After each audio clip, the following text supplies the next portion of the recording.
Hello students, कैसे हो आप सब लोग। वीडियो को आप रेगुलरली देखते होंगे ऐसा सोच सकता हूँ मैं, और आपको अच्छी भी लगती होंगी। अब इसमें देखो, कल हमने क्या किया था, वही जो हमारा सी पार्ट था गोस्ट और हमारा इलेक्ट्रोस्टैटिक पोटेंशियल एंड फ्लक्स, पिछली वीडियो में हमने उसके कुछ न्यूमेरिकल्स के बारे में डिस्कस किया था। आज हम इस वीडियो के अंदर अपना नेक्स्ट पार्ट स्टार्ट करते हैं। इलेक्ट्रोस्टैटिक्स का जो लास्ट पार्ट है, कैपेसिटेंस वाला पार्ट है, उसके बारे में हम पढ़ेंगे। तो यहाँ पर हमारे पास आ जाता है यूनिट फर्स्ट, इसका लास्ट पार्ट आ जाता है कौन सा, कैपेसिटेंस। कैपेसिटेंस के बारे में हम बात करेंगे।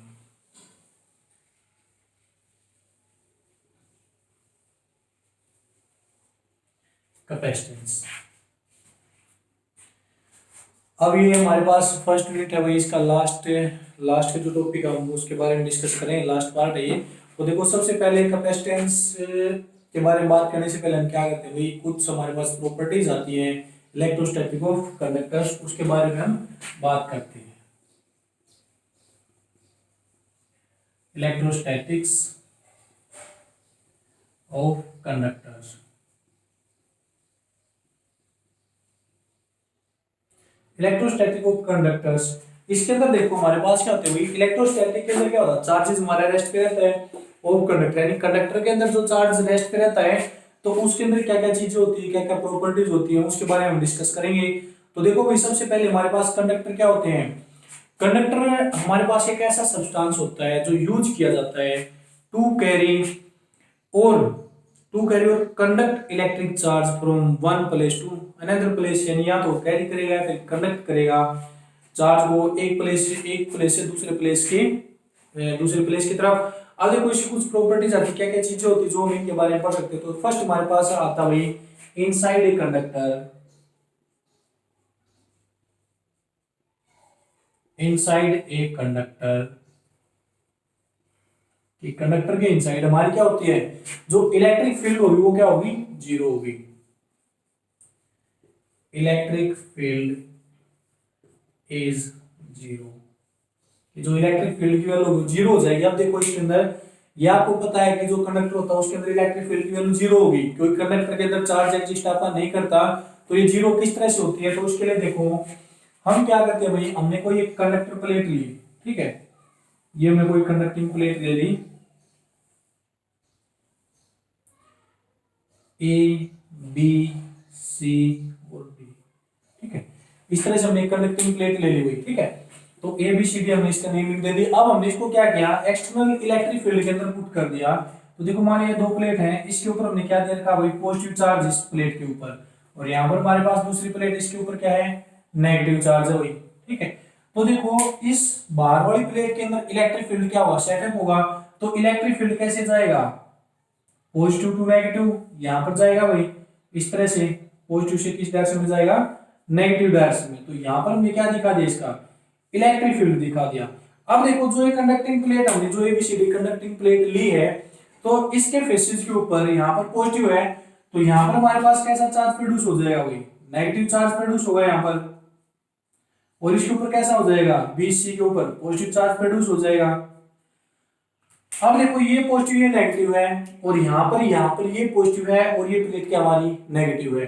तो इसके अंदर हमारी जो इलेक्ट्रिक फील्ड सेटअप हुई वो कैसे हुई, उसकी जो डायरेक्शन है वो क्या है हमारी इस तरफ, और इस इलेक्ट्रिक फील्ड को हम किससे दिखा देते हैं, ई नोट से हम इसको दिखा देते हैं। तो बाहर वाले रीजन के अंदर इलेक्ट्रिक फील्ड क्या है, ई नोट। लेकिन देखो, जो अंदर कंडक्टिंग प्लेट हमने रख रखी है ए बी सी डी, उसके अंदर भी क्या हमारे चार्ज प्रोड्यूस हो रहे हैं, एक फेस के ऊपर पॉजिटिव, दूसरे के ऊपर क्या है, नेगेटिव। तो इसके अंदर भी तो इलेक्ट्रिक फील्ड सेटअप होगी, तो इसके अंदर इलेक्ट्रिक फील्ड प्रोड्यूस हो जाती है, और वो किस, उसको हम दिखा देते हैं ईपी से, प्रोड्यूस इलेक्ट्रिक फील्ड। और उसकी डायरेक्शन क्या होगी, बीसी से किसकी तरफ हो जाएगी भाई, एडी की तरफ हो जाएगी। तो देखो, जैसे जैसे ये बढ़ती जाएगी, इस इलेक्ट्रिक फील्ड के अंदर हम रखते जाएंगे, जो एडी और जो बीसी है उसके ऊपर जो चार्ज रहती है पॉजिटिव और नेगेटिव, वो क्या होती जाएगी, इंक्रीज होती जाएगी। और जब ये इंक्रीज होंगे तो क्या हुआ, इसके अंदर जो इलेक्ट्रिक फील्ड प्रोड्यूस होगी वो भी क्या होती जाएगी, इंक्रीज होती जाएगी। अब एक पॉइंट ऐसा आएगा कि हमारे पास जो बाहर वाली इलेक्ट्रिक फील्ड है ई नोट, वो किसके इक्वल हो जाएगी, जो इसके अंदर इलेक्ट्रिक फील्ड प्रोड्यूस हुई है ईपी, इस कंडक्टिंग प्लेट के अंदर दोनों की वैल्यू क्या हो जाएगी, इक्वल हो जाएगी। और जब इक्वल होगी तो देखो ईपी की डायरेक्शन और ई नोट की डायरेक्शन क्या है, अपोजिट है, तो दोनों एक दूसरे क्या कर देंगे, कैंसिल आउट कर देंगे। तो ये किसके इनसाइड में थी, कंडक्टर के इनसाइड में। तो जब हमारे पास ईपी और ई नोट की वैल्यू क्या हो जाएगी, इक्वल हो जाएगी, तो यहां से हम लिख सकते हैं कि जो इलेक्ट्रिक फील्ड है इनसाइड ए कंडक्टर, उसकी टोटल वैल्यू क्या हो जाएगी, जीरो की इक्वल हो जाएगी।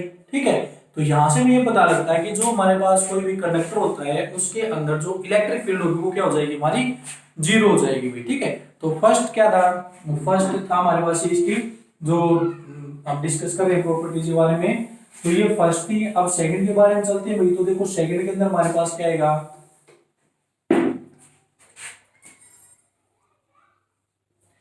अब सेकंड हमारे पास क्या था, the interior of a conductor, the interior, the interior of a conductor, the interior of a conductor can have no excess charge, can have no excess, no excess charge, can have no exchange charge in static situation,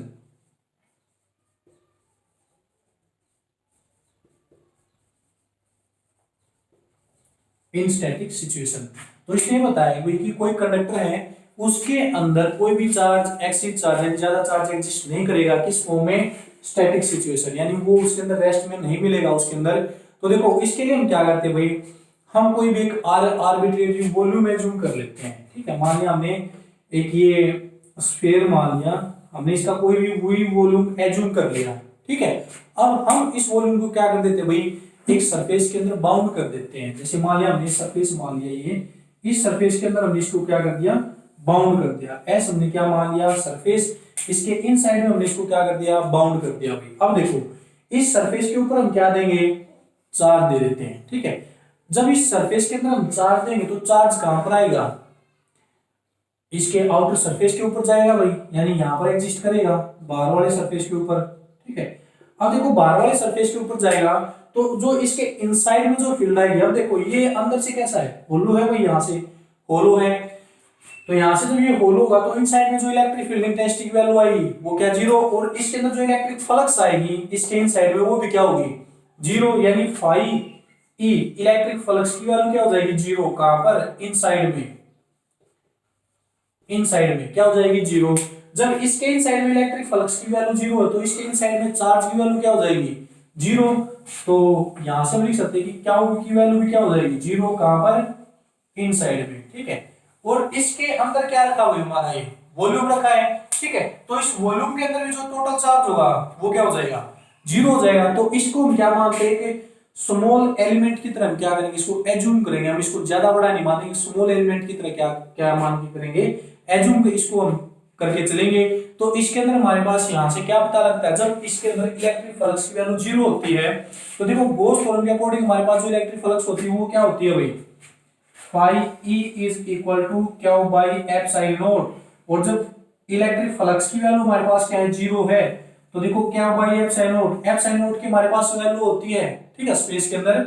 लेकिन इसका मतलब क्या है कि यहां से क्या zero होगा, ये हमारा चार्ज जीरो के इक्वल है। ठीक है, तो यहां से भी क्या पता लगता है कि कोई भी कंडक्टर के इंटीरियर में कोई भी चार्ज हो स्टैटिक सिचुएशन के अंदर उसकी वैल्यू नहीं होती। ठीक है, यानी उसके अंदर चार्ज एग्जिस्ट नहीं करेगा। ठीक, तो नेक्स्ट हमारे पास आता है वही जो थर्ड की हम बात करते हैं। देखो ये कुछ ऐसी बातें हैं जो बस आपको समझनी चाहिए कि किस तरह से होगा, इसके अंदर क्या रीजन होता है इनका। तो थर्ड हमारे पास क्या होता है भाई, इलेक्ट्रिक फील्ड की अगर हम बात करते हैं। ठीक है, electric field just outside A,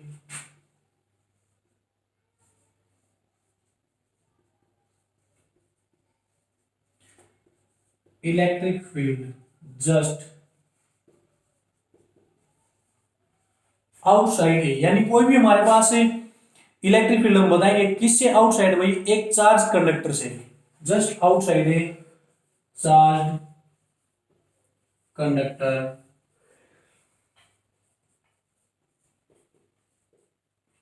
just outside a charge conductor perpendicular to the,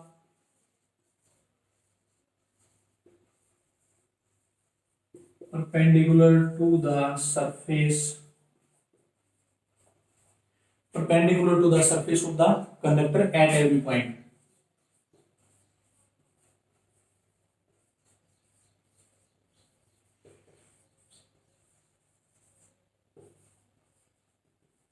eight every point, ठीक है। तो इसमें बता भाई, मान लिया हमने कोई भी एक कंडक्टर एज्यूम कर लेते हैं, जैसे मान लिया ये हमने एक कंडक्टर मान लिया, ठीक है। अब इसके अंदर हम क्या बता रहे हैं भाई, इलेक्ट्रिक फील्ड क्या होगी उस सरफेस की, क्या होती है भाई, परपेंडिकुलर होगी, ठीक है। तो देखो इसके ऊपर आप कोई भी एक चार्ज हम यहाँ पर दे सकते हैं। तो अगर हम इसके ऊपर चार्ज देंगे कंडक्टर के अंदर, तो इसकी इलेक्ट्रिक फील्ड, यानी अगर किसी भी पॉइंट के ऊपर अगर हम इलेक्ट्रिक फील्ड की वैल्यू दिखाएंगे, तो देखो इन साइड में तो कोई चार्ज एग्जिस्ट नहीं करेगा, सारा चार्ज कहां पर आएगा, सरफेस के ऊपर आएगा। अभी हमने बताया कि इन साइड में कोई भी चार्ज एग्जिस्ट नहीं करता, तो यहाँ पर हमारे पास चार्ज सरफेस के ऊपर आ जाएगा भाई। तो इसके अंदर इलेक्ट्रिक फील्ड की वैल्यू भी क्या होगी, जीरो। इलेक्ट्रिक फील्ड इसके अंदर तो हम जीरो दिखा सकते हैं। अब हमारे पास क्या होगा, अगर मान लें किसी भी पॉइंट के ऊपर मैं क्या करता हूँ, इलेक्ट्रिक फील्ड की डायरेक्शन दिखाता हूँ, जो इलेक्ट्रिक फील्ड लाइंस होगी, तो क्या होगा इसके ऊपर परपेंडिकुलर डालेंगे हम, यानी सॉरी टेंजेंट डालेंगे इसके ऊपर, और जो इलेक्ट्रिक फील्ड होगी वो हमारी क्या होती है भाई, इसके परपेंडिकुलर। वो हमें क्या करना है, शो करना है इसको कि परपेंडिकुलर क्यों होती है। तो इसके अंदर देखो, अगर हम यहाँ पर टेंजेंट के अलोंग दिखाते हैं, ठीक है, तो टेंजेंट के अलोंग दिखाएंगे तो हमारे पास जो इलेक्ट्रिक फील्ड का जो कंपोनेंट है वो क्या हो जाएंगे, दोनों पैरेलल में चले जाएंगे, और पैरेलल में जाएंगे तो दोनों की वैल्यू किसकी इक्वल आएगी, जीरो की इक्वल आ जाएगी। यानी जीरो की इक्वल आने का क्या मतलब है, अगर इलेक्ट्रिक फील्ड को दो कंपोनेंट के अंदर हम क्या करते हैं, डिवाइड करते हैं। जैसे मान लिया ये पॉइंट हमने यहाँ पर टेंजेंट ड्रॉ कर दिया भाई, टेंजेंट की डायरेक्शन ये भी हो सकती है और इस तरफ भी हो सकती है, ठीक है। अगर इसके अलोंग हम क्या लेते हैं, अपनी इलेक्ट्रिक फील्ड को ले लेते हैं इसके अलोंग, तो हमारे पास कौन सा कंपोनेंट आएगा, जैसे मान लिया ये इलेक्ट्रिक फील्ड ले ली, दो कंपोनेंट हमने इलेक्ट्रिक फील्ड के ले लिए भाई, ठीक है। तो यहाँ पर या फिर ये मान लेते हैं कि इलेक्ट्रिक फील्ड हमारी इस तरह से जा रही है, ठीक है। तो इसके हमने दो कंपोनेंट ले लिए, एक ये और एक ये, तो इसके साथ ये एंगल बना रही टेंजेंट के साथ, तो ये हमारे पास क्या हो जाएगी, ई कोस थीटा, और ये हमारे पास क्या हो जाएगी, ई साइन थीटा। तो यहां से देखो दोनों लोग में जा रहे हैं, तो दोनों लोग में जाएंगे तो कोई एंगल नहीं बनेगा, तो इसको हम ये बोल सकते हैं कि e cos theta is equal to क्या होगा, जीरो। यहां से इलेक्ट्रिक फील्ड तो जीरो हो नहीं सकती बाहर वाले सरफेस में, इन साइड में हम बोल सकते हैं जीरो है, लेकिन आउटसाइड में जीरो नहीं होगी। तो यहां से जो थीटा की वैल्यू किसके इक्वल हो सकती है भाई, 90 डिग्री के इक्वल होगी। और जब थीटा 90 डिग्री के इक्वल होगा, तो यहाँ से क्या पता लगता है कि जो इलेक्ट्रिक फील्ड है वो किसी भी कंडक्टर के सरफेस पे कैसी होगी, वे आपकी परपेंडिकुलर होगी, ठीक है। तो ये बात है। नेक्स्ट आते हैं फोर्थ के ऊपर।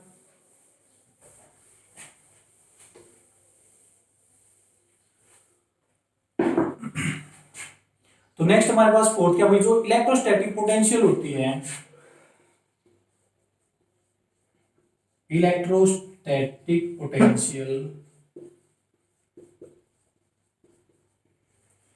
electrostatic potential is constant throughout the volume, is constant throughout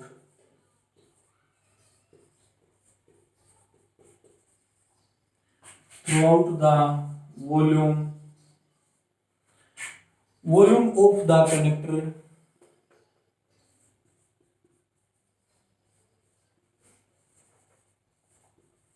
throughout the volume of the conductor and has the same value as on its surface.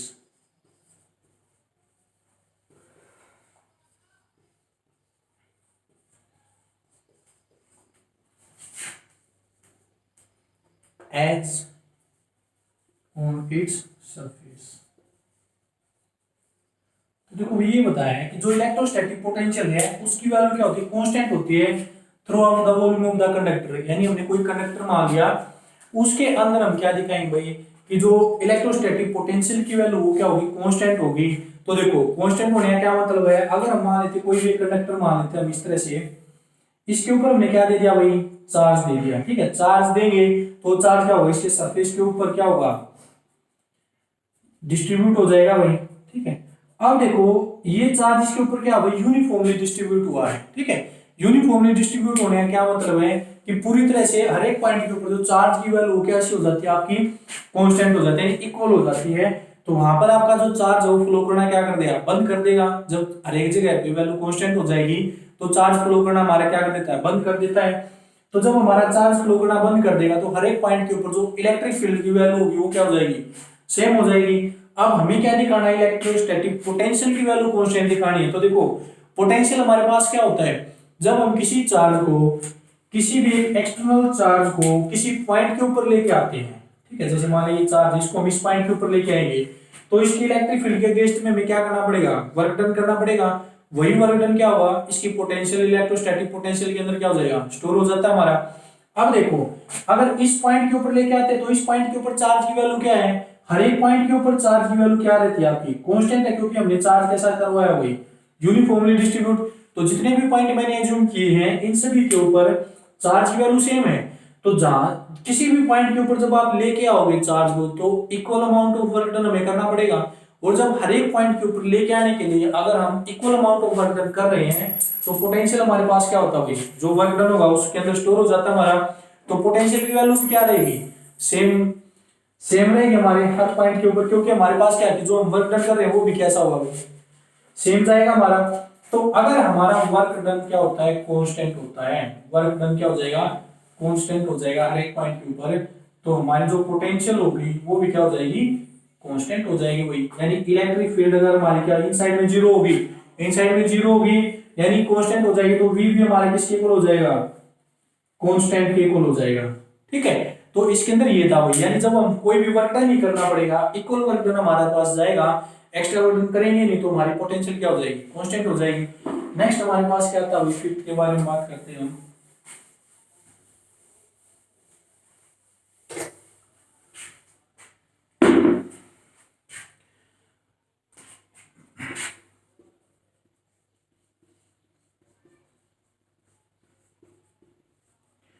Electric field at the surface of a charge conductor, surface of a charge conductor is कितनी होगी भाई, E is equal to sigma divide by epsilon not. तो ये हमने क्या किया था, Gauss theorem के अंदर प्रूव भी किया था भाई। तो इसका हमने रीजन देना है तो क्या होगा, तो देखो हम क्या मान लेते हैं, एक सरफेस मान लेते हैं, इसके अंदर हम क्या कर देते हैं, एक सिलेंड्रिकल सरफेस अपना एज्यूम करेंगे, सिलेंड्रिकल सरफेस हमने ये एज्यूम कर लिया।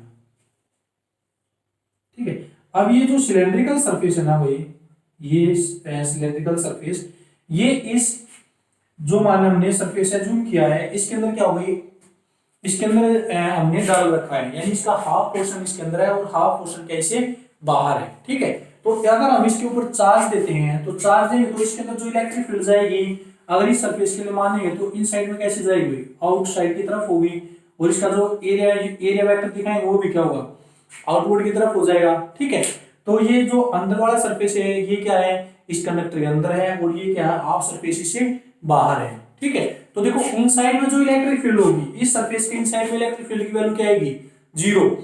अगर इनसाइड में इलेक्ट्रिक फील्ड की वैल्यू जीरो होगी, यानी इनसाइड में लिख देता हूं E इक्वल टू जीरो, तो यहाँ पर जो इलेक्ट्रिक फील्ड है इनसाइड में तो सिग्मा बाई एप्सिलॉन नॉट आएगी नहीं, क्योंकि यहाँ पर वैल्यू क्या है, जीरो।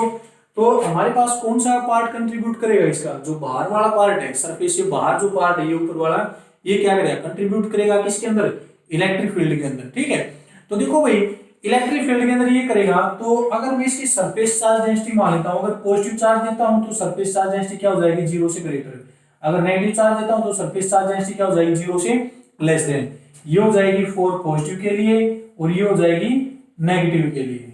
ठीक है, अब इसके अंदर देखो जब हम गॉस थ्योरम अप्लाई करते हैं तो गॉस थ्योरम हमारे पास क्या होती है भाई, जो इलेक्ट्रिक फ्लक्स होती है वो किसके इक्वल होती है, E ds is equal to क्या बाई एप्सिलॉन नॉट, इसके इक्वल आती है। तो यहां से देखो E ds ये हमारे पास जो टर्म आती है इसको मैं एज इट इज रख लेते हैं।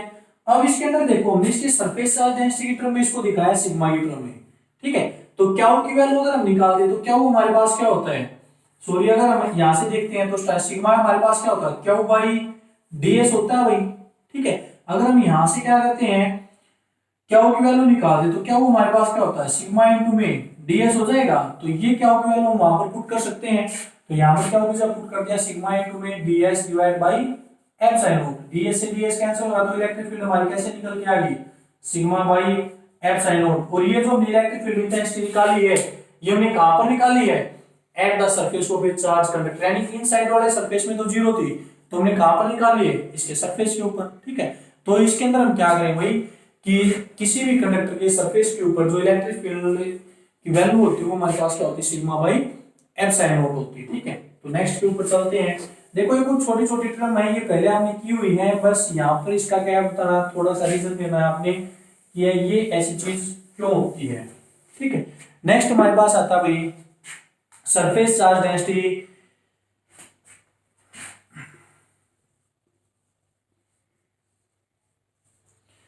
Surface density of charge, surface density of charge is different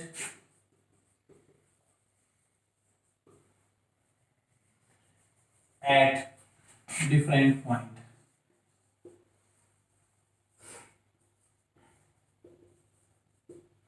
कि अलग अलग पॉइंट के ऊपर अलग अलग क्या होगी, सरफेस चार्ज डेंसिटी होगी किसी भी चार्ज की। ठीक है, तो देखो भाई अगर हम क्या करते हैं, एक कंडक्टर को एक्सटर्नल इलेक्ट्रिक फील्ड के अंदर हम क्या कर देते हैं, पुट कर देते हैं। ठीक है, तो कंडक्टर के ऊपर जो हमारा चार्ज होगा वो क्या हो जाएगा, रीअरेंज हो जाएगा। रीअरेंज होने का क्या मतलब है कि चार्ज हमारा फ्लो करेगा कंडक्टर के अंदर। ठीक है, और चार्ज किसकी वजह से फ्लो करता है भाई, इलेक्ट्रॉन्स की वजह से। जैसे एग्जांपल लेता हूं मैं, जैसे फर्स्ट वाली हमने की थी भाई कि ये हमारे पास कोई एक्सटर्नल फील्ड है। ठीक है, यहाँ पर नेगेटिविटी, इसके अंदर हमने क्या कर करा भाई, एक कंडक्टर को रखा था। ठीक है, तो जो हमारी प्लेट थी ए बी सी डी। ठीक है, अब ये प्लेट हमने ली थी, अब इसके अंदर जो चार्ज होगा वो अपने आप को क्या करेगा, रीअरेंज करेगा। रीअरेंज करने का क्या मतलब है कि इलेक्ट्रॉन इसके अंदर क्या होंगे, फ्लो होंगे एक पॉइंट से दूसरे पॉइंट। तो ए बी डी के ऊपर कैसा आया था, नेगेटिव, और बी सी के ऊपर कैसा आया था, पॉजिटिव। तो रीअरेंज करेंगे तो देखो पहले यहाँ पर कोई चार्ज नहीं था एडी के ऊपर। ठीक है, मान लेते सारा चार्ज हमारा यहाँ पर था, इसके अंदर कहीं पर भी था। ठीक है, चाहे इसके ऊपर हो, चाहे बीच में हो, चाहे कहीं पर भी एग्जिस्ट करता हो। लेकिन जैसे हमने इसको एक्सटर्नल इलेक्ट्रिक फील्ड के अंदर रखा, तो एक्सटर्नल इलेक्ट्रिक फील्ड के अंदर रखते ही ये क्या हुआ, अपने आप को रीअरेंज करना स्टार्ट कर देता है। यानी नेगेटिव जो चार्ज होगा, इलेक्ट्रॉन होंगे, वो फ्लो करना स्टार्ट कर देंगे। अब जब इलेक्ट्रॉन फ्लो करना स्टार्ट करेंगे तो जहां से वो फ्लो करके जाए, इस माने इस पॉइंट बीसी से क्या कर रहे हैं, वो वही फ्लो करके जा रहे हैं। तो बीसी के ऊपर जो चार्ज डेंसिटी वो क्या होगी, डिक्रीज होगी, और एडी की क्या होती चली जाएगी, इंक्रीज होती चली जाएगी। और इसके बीच का जो पोर्शन है उसके अंदर भी क्या होगा, जब इलेक्ट्रॉन वहां से फ्लो करके जाएगा तो वहां पर भी जो चार्ज डेंसिटी वो क्या हो जाएगी, कंटिन्यूसली चेंज होती जाएगी। ठीक है, तो इसका हमें ये पता लगता है कि जो सरफेस चार्ज डेंसिटी है सिग्मा, उसकी वैल्यू क्या होगी, कंटिन्यूसली चेंज होती जाएगी। कब, जब चार्ज एक अपने आप को क्या करेंगे, रीअरेंज करेंगे, जब हम कंडक्टर को एक्सटर्नल इलेक्ट्रिक फील्ड के अंदर पुट करते हैं तब। ठीक है, और आप ये बात ध्यान रखना, जहां पर सरफेस एरिया आपका क्या होता है, कम होता है, वहां पर आपकी जो सरफेस चार्ज डेंसिटी वो क्या हो जाती है, ज्यादा हो जाती है। क्यों, क्योंकि देखो सरफेस चार्ज डेंसिटी सिग्मा हमारे पास क्या होती है, क्या डिवाइड बाई ds। अगर हमारे पास सरफेस एरिया क्या कम है तो वहां पर आपकी सरफेस चार्ज डेंसिटी क्या होगी, ज्यादा, क्योंकि ये दोनों एक दूसरे क्या भाई इनवर्सली प्रोपोर्शनल है।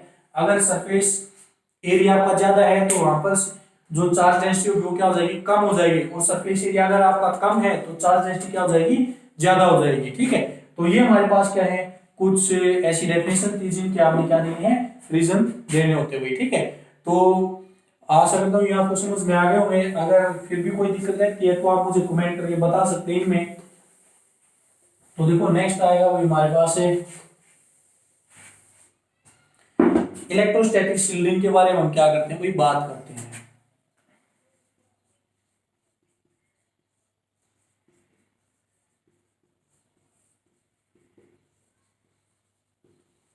इलेक्ट्रोस्टैटिक शील्डिंग, तो देखो भाई इलेक्ट्रोस्टैटिक का क्या मतलब होता है, चार्ज जब हमारे रेस्ट के ऊपर होते हैं, और शील्डिंग का क्या मतलब होता है भाई, किसी चीज को बचाना। ठीक है, तो इलेक्ट्रोस्टैटिक शील्डिंग का क्या मतलब होगा कि जो चार्ज होते हैं हमारे, उनसे हम किसी चीज को बचा रहे हैं। तो इलेक्ट्रोस्टैटिक शील्डिंग हमारे पास क्या होती है भाई, ये एक ऐसा फिनोमिना होता है, it is the phenomena of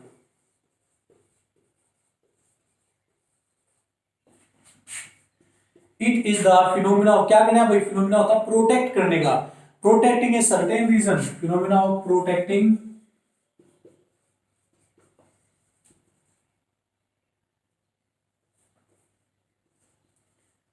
a certain region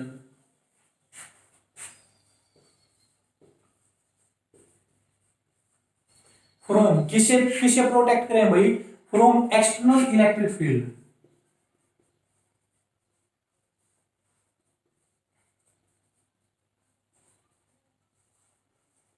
ठीक है, कि जो हमारे पास एक्सटर्नल इलेक्ट्रिक फील्ड आएगी उससे हम क्या करेंगे, किसी एक सर्टेन रीजन को हम क्या करवाएंगे, प्रोटेक्ट करवाएंगे, उसी को हम क्या बोल देते हैं, इलेक्ट्रोस्टैटिक शील्डिंग बोल देते हैं। ठीक है, तो देखो भाई हमारे पास क्या होता है, इसके अंदर हमारे पास एक इंस्ट्रूमेंट होते हैं, ठीक है, जिनके अंदर जिनको हम क्या कर देते हैं, एक्सटर्नल इलेक्ट्रिक फील्ड के अंदर पुट अप कर देते हैं, लेकिन उसको हम क्या कर देते हैं भाई, उनको हम एक होलो कंडक्टर के अंदर फिक्स कर देते हैं। ठीक है, होलो कंडक्टर के अंदर फिक्स करेंगे तो उससे क्या होगा, अब देखो जो होलो कंडक्टर होते हैं, जैसे हम हमारे पास क्या होता है, जैसे बैंक होते हैं, हमारे बैंकों के बाहर साइलेंट जनरेटर रखे होते हैं, तो साइलेंट जनरेटर क्या होते हैं भाई, उनके ऊपर क्या होती है, एक अलग से उनका केज बनाया जाता है जिसके अंदर जनरेटर हमारा फिक्स होता है। वो जनरेटर क्या होता है, अर्थिंग की जाती है उस केज की, उस केज को हम किसका नाम बोल देते हैं भाई, इस टाइप के जो होते हैं उनको फैराडे केजेस का नाम बोल देते हैं,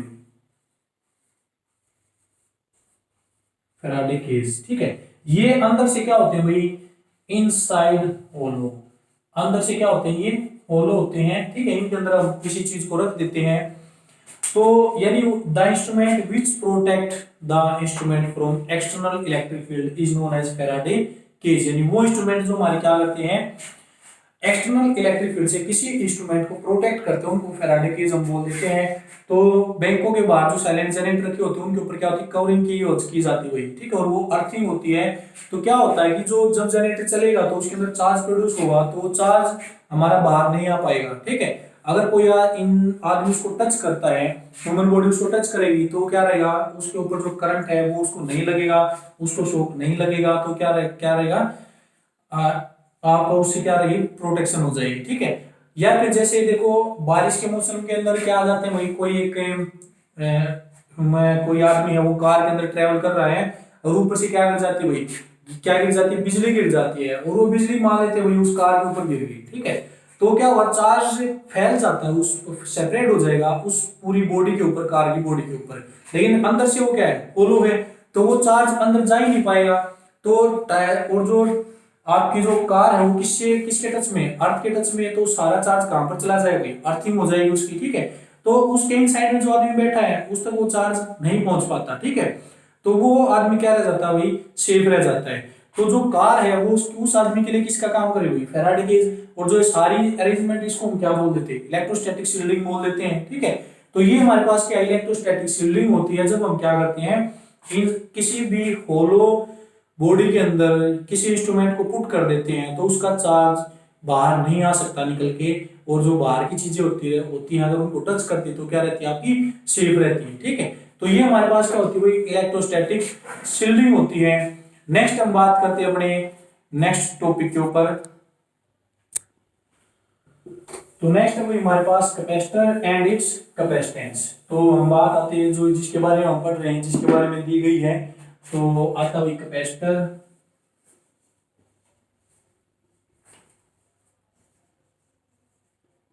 and it's capacitance.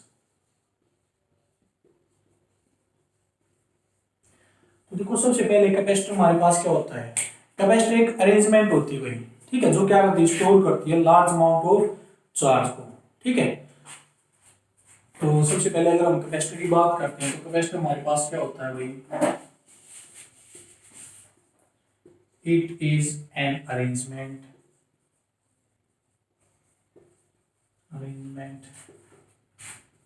to store a large amount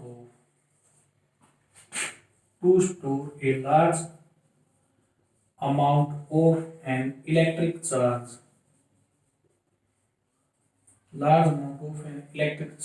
inside it। ठीक है, अब अंदर ये क्या करता है, large amount of electric charge क्या करता है, स्टोर कर लेता है inside it into A small surface, into A small space. यानी कैपेसिटर हमारे पास क्या होते हैं, एक स्मॉल स्पेस के अंदर एक large amount of electric charge को क्या कर लेते हैं, स्टोर कर लेते हैं, उनको हम क्या बोल देते हैं, कैपेसिटर बोल देते हैं। ठीक है, और इसकी जो एक कैपेसिटी होती है उसी को हम क्या बोल देते हैं, इसका कैपेसिटेंस बोल देते हैं। ठीक है, तो इसके अंदर देखो अगर मैं मान लेता हूं कि हमारे पास दो कैपेसिटर है, कैपेसिटर एक्चुअली में आपने देखे भी होंगे जो आपके फैन होते हैं भाई, ठीक है, मोटर्स होती हैं, उनके अंदर एक सेल सा लगाया जाता है, ठीक है, वो क्या होता है, वो कैपेसिटर होता है, उसको आप कैपेसिटर भी बोल देते हो, कंडेंसर भी बोल देते हो, सेल भी बोल देते हो, ठीक है। तो ये सारे नाम उसके क्या होते हैं, सारे नाम उसके आप ले सकते हो, सेल, कैपेसिटर, कंडेंसर, तो ये सारी सारी चीज क्या है, सारे नाम क्या उसके, ठीक है। तो देखो इसके अंदर कैपेसिटर की हम कैपेसिटी कैसे दिखाएंगे, तो इसकी कैपेसिटी दिखाने के लिए सबसे पहले हम क्या करते हैं भाई, अगर हम मान लेते हैं कि हमारे पास दो कैपेसिटर हैं, दोनों के ऊपर हमने क्या कर दिया, चार्ज डिस्ट्रीब्यूट कर दिया, ठीक है। जैसे मान लेते हैं हमारे पास ये दो कैपेसिटर, ठीक है, या फिर दो कंडक्टर मान लो, इसके ऊपर हमने चार्ज डिस्ट्रीब्यूट किया, कैसा, क्या वन के ऊपर हमने दे दिया प्लस क्या चार्ज, ठीक है, और इसके ऊपर क्या को हमने दे दिया माइनस क्या चार्ज, तो यहाँ पर नेगेटिव चार्ज आ गया भाई, ठीक है, और यहाँ पर क्या आ गया, पॉजिटिव चार्ज आ गया, ठीक। अगर हम इसके ऊपर क्या करते हैं, टोटल चार्ज की हम बात करते हैं, तो टोटल चार्ज हमारे पास क्या हो जाएगा कैपेसिटर के ऊपर, टोटल चार्ज, टोटल चार्ज क्या हो इक्वल टू क्या हो जाएगा भाई, क्या वन प्लस क्या टू, तो क्या वन प्लस क्या टू क्या होगा, एक हो जाएगा, प्लस क्या दूसरा हो जाएगा माइनस क्या इक्वल टू क्या आएगा, जीरो। तो टोटल चार्ज तो इसके ऊपर जीरो होगा, लेकिन हमने क्या करी भाई, दोनों की पोटेंशियल अलग अलग एज्यूम कर ली, इसकी पोटेंशियल मान ली V1 और इसकी पोटेंशियल हमने क्या मान ली, V2 पोटेंशियल मान ली। दोनों की पोटेंशियल अलग अलग है, लेकिन चार्ज दोनों के ऊपर हमने क्या दिखाया है, सेम चार्ज दिखाया है। तो देखो जब पोटेंशियल हमारे पास अलग होगी, तो अगर मैं कहता हूं कि इसके ऊपर जो चार्ज है नेगेटिव चार्ज है, अगर मैं उसको इसके ऊपर ट्रांसफर करना चाहता हूं भाई, फर्स्ट के ऊपर, इसके ऊपर मैं इसको लेके जाऊंगा, तो दोनों की पोटेंशियल अलग अलग है। मान लेते भाई ये हाई पोटेंशियल के ऊपर, ये क्या है लो पोटेंशियल के ऊपर है, ठीक है, V2 हमारे पास लो पोटेंशियल है, V1 आपके पास क्या है हाई पोटेंशियल है।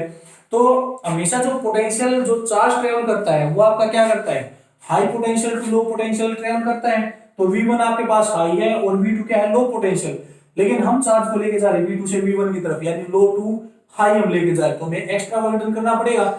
एक्स्ट्रा बर्डन हम कितना करेंगे, जितना इसके ऊपर ये चार्ज है, ठीक है, यानी जितना इसका पोटेंशियल डिफरेंस है, यानी अगर हम इस चार्ज को यहाँ पर लेके आएंगे तो इसके पास पहले ही ज्यादा चार्ज है, तो ये क्या करेगा, एक्स्ट्रा चार्ज को क्या करेगा, रिपेल करने की कोशिश करेगा, ठीक है। जैसे आप बस में जाते हो, ट्रेवल करते हो, तो बस में भीड़ हो जाती है, तो जब नए नए जो लोग आते हैं, वो अगर बस के अंदर चढ़ने की कोशिश करते हैं तो क्या करते हैं, उनको मना करते हैं भाई नेक्स्ट के अंदर आ जाना। तो इसी तरह ये है, इसके ऊपर चार्ज कम है, इसके ऊपर पहले ही ज्यादा चार्ज है, फिर हम इसका चार्ज अगर इसके ऊपर ट्रांसफर आप करवाना चाहते हो, तो इसको क्या करेगा, रिपेल करने की कोशिश करेगा, तो हमें एक्स्ट्रा बर्डन करना पड़ेगा। वो एक्स्ट्रा बर्डन कितना किया जाएगा, जितना इसका जो चार्ज है उसको क्या करेगा, रिपेल करेगा, ठीक है, यानी इसका पोटेंशियल इसको क्या करेगा, रिपेल करेगा। तो वो जो पोटेंशियल डिफरेंस आएगा उसको मैं किसके इक्वल लिख सकता हूं, V = V1 - V2 लिख सकते हैं, क्योंकि V1 पोटेंशियल ज्यादा और V2 पोटेंशियल ज्यादा है। तो जितना हम बर्डन करेंगे, यानी पोटेंशियल डिफरेंस कितना आएगा, V1 - V2, और जितना ये पोटेंशियल डिफरेंस है उतना ही हमें क्या करना पड़ेगा, वर्क डन करना पड़ेगा। तो अब इससे ये बताओ कि इसका जो पोटेंशियल डिफरेंस होगा वो किसकी वजह से आया है, जितना इनके चार्जेस के बीच में क्या है, डिफरेंस है। अगर चार्जेस के बीच में डिफरेंस ज्यादा है तो पोटेंशियल डिफरेंस भी ज्यादा होगा, अगर चार्जेस के बीच में डिफरेंस कम है तो पोटेंशियल डिफरेंस भी आपका क्या होगा, कम होगा। तो यहां से आपको ये पता लगता है कि जब हम सेकंड कंडक्टर से फर्स्ट कंडक्टर के ऊपर चार्ज हम लेके जाएंगे, तो जो इसका पोटेंशियल है किसके ऊपर डिपेंड कर रहे हैं भाई, एक दूसरे, यानी चार्ज पोटेंशियल के ऊपर डिपेंड कर रहा है, पोटेंशियल किसके ऊपर डिपेंड कर रहा है, चार्ज के ऊपर। तो जो इनका रेशियो आता है चार्ज और पोटेंशियल का, यानी कि Q/V, वो आपका क्या रहता है, कांस्टेंट रहता है भाई, ठीक है, हमेशा उसकी वैल्यू क्या रहेगी, कांस्टेंट रहेगी। तो इस कांस्टेंट को हम किसके इक्वल मान लेते हैं, ये जो हमारा कांस्टेंट होता है Q/V कांस्टेंट, ये किसके इक्वल आता है भाई, हमारा एक कांस्टेंट हम मान लेते हैं C, और ये C हमारे पास क्या होता है, इसका कैपेसिटेंस या कैपेसिटी हम बोल सकते हैं, कैपेसिटेंस, और इसको हम क्या बोल देते हैं, कैपेसिटी हम बोल देते हैं भाई, ठीक है। तो ये कांस्टेंट आपका क्या हो जाएगा, कैपेसिटी का कैपेसिटेंस बोला जाएगा किसी भी कैपेसिटर का, ठीक है। तो ये हमारे पास क्या होती है भाई, तो अगर आप कैपेसिटेंस बताते हो तो कैपेसिटेंस आपका क्या हो जाएगा, capacitance of a capacitor is defined as the ratio of the charge by potential. तो चार्ज बाय जो पोटेंशियल का रेशियो होता है उसको हम क्या बोल देते हैं, कैपेसिटेंस बोल देते हैं। तो मैं यहां पर लिख देता हूं,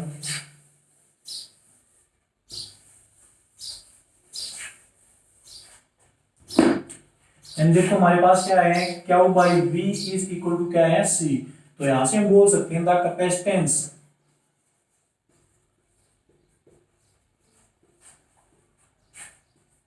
of a capacitor is defined as the ratio of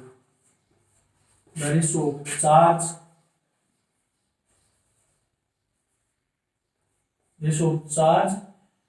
or charge to the potential।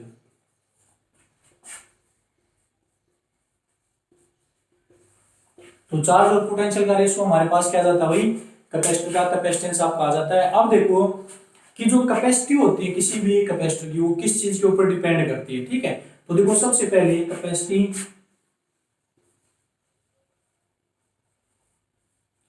Of a capacitor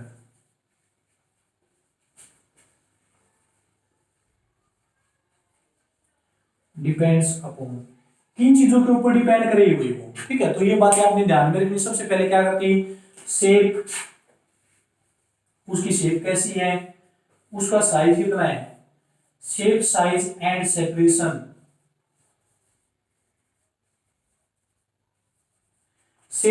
उसकी शेप साइज और सेपरेशन के ऊपर डिपेंड करेगी। अब देखो जैसे हमारे पास सेपरेशन क्या होती है, जो भी कैपेसिटर बनाया जाता है उसके अंदर हमारी दो रोड होती है या फिर दो प्लेट हम मान लेते हैं, जिसको पैरेलल भी हम रख सकते हैं। कैपेसिटर भी कई टाइप के होते हैं, spherical capacitor, parallel plate capacitor, ठीक है। और तो इसलिए हम क्या करते हैं भाई, जैसे सिलेंड्रिकल और एक सिलेंड्रिकल कैपेसिटेंस, तो उसके अंदर क्या होती है, दो प्लेट होती है ऐसी पैरेलल, ठीक है। तो दोनों प्लेट की जो बीच की जो डिस्टेंस होती है उसको हम क्या बोल देते हैं, उनकी सेपरेशन बोल देते हैं। तो डिपेंड करते हैं एक उसकी शेप कैसी, भाई सिलेंड्रिकल शेप है, स्फेरिकल शेप है, ठीक है, या पैरेलल प्लेट है, उसका साइज कैसा है, स्मॉल साइज है या बिग साइज है, और उनके बीच की जो प्लेट है उनके बीच की सेपरेशन कितनी है, इन चीज के ऊपर ये डिपेंड करती है, ठीक है। लेकिन एक बात हमेशा ध्यान रखना कि जो कैपेसिटर की जो कैपेसिटी है वो किसके ऊपर डिपेंड नहीं करती भाई, वो डिपेंड नहीं करेगी किसके ऊपर, नेचर ऑफ द मटेरियल, कि उन दोनों प्लेट के बीच का जो दो रोड हमने बताई थी, उन दोनों के बीच का जो मीडियम है यानी जो मटेरियल है उन दोनों के बीच का वो कैसा है। तो ये इसके अंदर लिख देते हैं capacity, it does not depend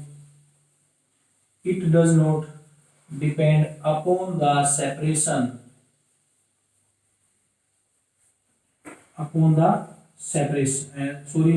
does not depend upon the material of the medium, कि किसी भी मेटेरियल मीडियम जो मेटेरियल होगा उनके ऊपर वो डिपेंड नहीं करेगी, ठीक है। तो ये बात आपने ध्यान रखनी है वही यहां से। तो देखो नेक्स्ट आते हैं वही,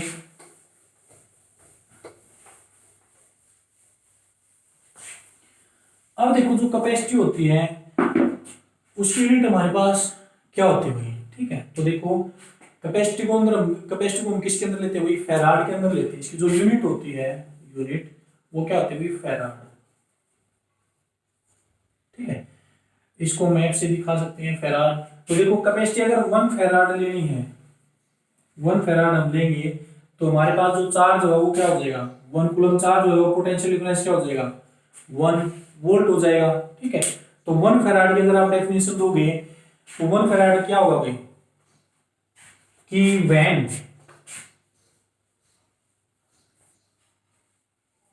1 coulomb of charge is given to a capacitor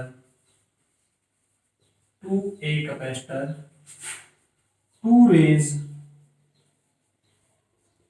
its potential by 1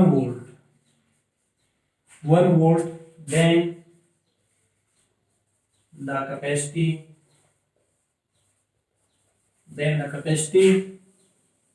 is said to be 1 farad, ठीक है। तो कैपेसिटी को हम क्या बोलेंगे भाई, 1 फैराड बोलेंगे। अब देखो कुछ बच्चे बोलेंगे भाई हमने यहाँ पर 1 कूलम और 1 वोल्ट ही क्यों लिया है, यहाँ पर हम 2 भी लेंगे तब भी हमारे पास 1 ही आएगा, 3/3 लेंगे तब भी 1 ही आएगा। तो देखो ये हमने ऐसा इसलिए किया है क्योंकि देखो जब भी हम डेफिनेशन देंगे, अगर कोई एक क्या कर देता है 2/2 कर देता है, नेक्स्ट बच्चा क्या करता है 3/3, नेक्स्ट क्या करता है 4/4, उससे नेक्स्ट क्या कर देता है भाई 100/100 करेगा। तो हर बार इसकी जो वैल्यू होती है वो क्या हो जाएगी आपकी चेंज हो जाएगी, और हर बार डेफिनेशन आपकी क्या होगी चेंज होगी।